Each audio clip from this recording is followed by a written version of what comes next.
ঢাকা বিশ্ববিদ্যালয়ের চারুকলা অনুষদে নববর্ষ শোভাযাত্রা উদযাপন উপলক্ষে বানানো পতিত সরকারের ফ্যাসিবাদের মুখাকৃতি এবং শান্তির পায়রায় আগুন লাগার ঘটনা রহস্যজনক বলছে ফায়ার সার্ভিস ও পুলিশ।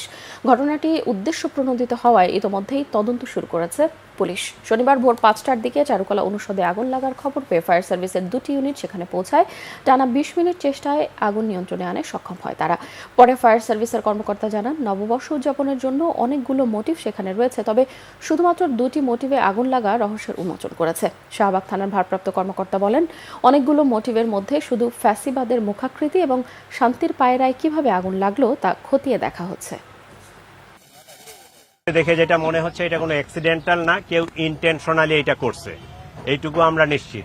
আপনারা দেখতেছেন চতুর্পাশে এখানে প্রচুর ক্যামেরা আছে।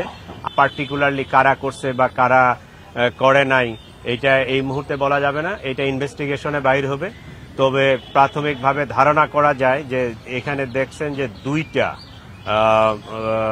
পোর্ট্রেট পুরানো হয়েছে। একটা হয়েছে বিগত সরকারের যে সরকার প্রধান ছিল ফ্যাসিস্ট, তার যে একটা পোর্ট্রেট করা হয়েছে এইটা, এবং ওইটা পুরাইতে গিয়ে সম্ভবত কবুতরের কিছু অংশ আংশিক পুরানো হয়েছে।